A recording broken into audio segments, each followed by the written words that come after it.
Hi friends, അപ്പോൾ നമ്മളിന്ന് മറ്റൊരു വീഡിയോ ആയിട്ടാണ് കേട്ടോ വന്നിട്ടുള്ളത്.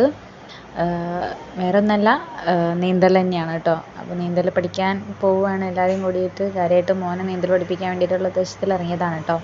ഇത് നമ്മളുടെ ഇവിടെ അടുത്തുള്ള വാഴയൂർ എന്ന് പറഞ്ഞിട്ടുള്ള സ്ഥലത്തുള്ള കയയാണ് കേട്ടോ. കയത്തിലാണ് ഞങ്ങൾ ഇപ്രാവശ്യം നീന്താൻ വേണ്ടിയിട്ട് പോയിട്ടുള്ളത്. അപ്പോൾ അവിടെ അടുത്ത് തന്നെ ഒരു കട ഉണ്ട്. അവിടെ നിന്ന് ട്യൂബൊക്കെ നമ്മൾ വാടകയ്ക്ക് എടുത്തിട്ടുണ്ടായിരുന്നു. സൈസിനനുസരിച്ചാണ് കേട്ടോ ട്യൂബ്. അപ്പോൾ എത്ര സമയം വേണമെങ്കിലും കളിക്കാം അങ്ങനെ.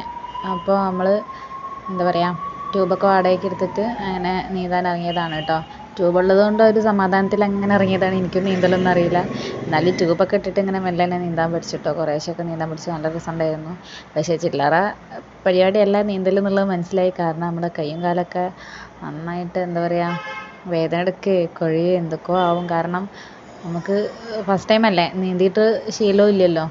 അങ്ങനെ അപ്പോൾ കാര്യമായിട്ട് മോനെ പഠിപ്പിക്കാൻ വേണ്ടിയിട്ടായിരുന്നു നമ്മൾ വന്നിട്ടുണ്ടായിരുന്നത്. അപ്പോൾ കുറേയൊക്കെ ഒന്ന് സെറ്റായിട്ടോ. വെള്ളത്തിനോടുള്ള ആ ഒരു പേടിയൊക്കെ ഒന്ന് മാറിക്കിട്ടി. കാരണം ഇപ്പോഴത്തെ കാലത്ത് എങ്ങനെയായാലും നീന്തൽ അറിഞ്ഞിരിക്കേണ്ടത് വളരെ അത്യാവശ്യമാണ്.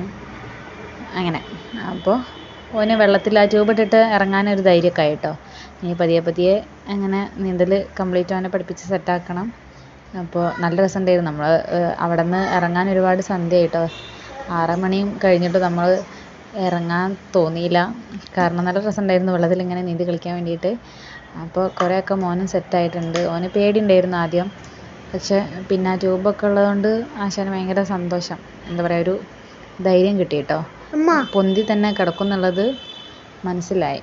അങ്ങനെ അപ്പോൾ എന്താ പറയുക, നല്ല രസം. പിന്നെ ഇപ്പോൾ ഈ അമീബിക് ജ്വരം എന്നുള്ള അസുഖങ്ങളൊക്കെ കേൾക്കുമ്പോൾ ഒരു പേടി. പക്ഷെ ഇവിടെ അങ്ങനത്തെ പ്രശ്നങ്ങളൊന്നും ഇല്ല എന്നാണ്. അങ്ങനെ അപ്പോൾ ഞങ്ങൾ ഒരുപാട് നേരമൊക്കെ നീന്തി തുടിച്ചു. ഞങ്ങൾ തിരിച്ച് വീട്ടിൽ പോകാം കേട്ടോ. എല്ലാവരും നനഞ്ഞ കോഴീനെ പോലെ. ബൈക്കിൽ പിന്നെ പോകുമ്പോൾ നല്ല തണുപ്പായിരുന്നു. അപ്പോൾ അത്രേ ഉള്ളൂ. Thank you.